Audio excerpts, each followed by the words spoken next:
উত্তর ত্রিপুরা কদমতলা থানাধীন নিচাই লালছড়া গ্রামে সংঘটিত চাঞ্চল্যকর ডাকাতি মামলায় আরও এক কুখ্যাত ডাকাত পুলিশের জালে। ঘটনায় ব্যবহৃত বিএসএফ জওয়ানের ইউনিফর্ম, নগদ টাকা, মোবাইল ফোন, ধারালো অস্ত্র ও চুরি হওয়া সামগ্রী উদ্ধার করেছে পুলিশ। কদমতলা থানার অফিসার ইনচার্জ জয়ন্ত দেবনাথ জানান, গত 26 জুলাই রাতে সুব্রত কুমার এসের বাড়িতে মুখোশধারী 4 থেকে 5 জনের ডাকাত দল হামলা চালায়। পরিবারের সদস্যদের বেঁধে রেখে আগ্নেয়াস্ত্র ও ধারালো অস্ত্রের মুখে বেধড়ক মারধর করে। এরপর তারা নগদ টাকা, সোনা, 2টি মোবাইল লুট করে পালিয়ে যায়। ঘটনার ভিত্তিতে কদমতলা থানায় বিএনএস এর 331(4) এবং 309(4) ধারায় মামলা নং 41 রুজু করা হয়। সন্দেহের ভিত্তিতে প্রথমে কম্পু শুক্ল দাস এবং জমির আলীকে আটক করে জিজ্ঞাসাবাদ করা হয়। তাদের দেওয়া তথ্যের ভিত্তিতে চোরাইবাড়ি থানার পূর্ব ফুলবাড়ি খাদিমপাড়া থেকে গ্রেফতার করা হয় সেলিম উদ্দিনকে।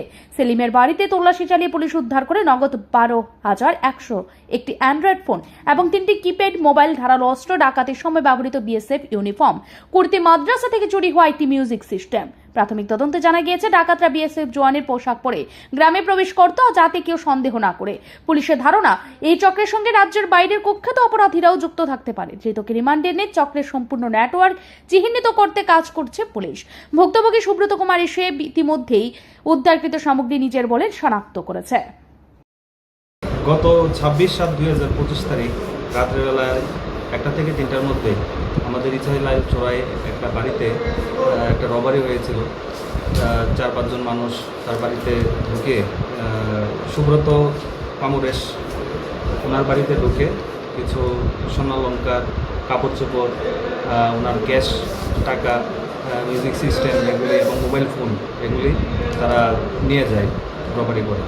তো পরবর্তী সময়ে আমরা একটা কেস রেজিস্টার করি, যা Kadamtala PS case number 41 number. তো যথারীতি আমরা একটা কেস নিয়ে তদন্ত শুরু করি।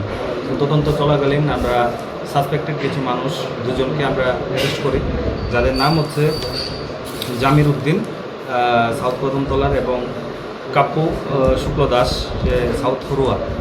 তাদের ইন্টারোগেশনের উপর ভিত্তি করে আমরা আরেকজন লোকের সন্ধান পাই যে খুবই সাসপেক্টেড, এবং তার নাম হচ্ছে সেলিম উদ্দিন। আজকে তার বাড়িতে আমরা রেড করি এবং তার বাড়ি থেকে আমরা প্রচুর পরিমাণে যে রবারির সময় যে সমস্ত অস্ত্রপাতি ইউজ করা হয়েছিল সেগুলি আমরা সিজ করি। পাশাপাশি ক্যাশ আমরা 12,100 টাকার মতো আমরা রিকভারি করি। একটা মিউজিক সিস্টেম আমরা রিকভার করি, যেটা কুর্তি মাদ্রাসা থেকে কিছুদিন আগে চুরি হয়েছিল, এবং চুরি যাওয়া কিছু শাড়ি এবং বিএসএফের ড্রেস আমরা সিজ করি। কদমতলা থানার লাগাতার অভিযানে 3 অভিযুক্ত গ্রেপ্তার এবং চুরি যাওয়া মূল্যবান সামগ্রী উদ্ধার হওয়া এলাকাবাসী ও পুলিশ প্রশাসন কিছুটা স্বস্তি পেয়েছে। তবে পুরো চক্র ধরা না পর্যন্ত তদন্ত চালিয়ে যাওয়ার আশ্বাস দিয়েছে পুলিশ।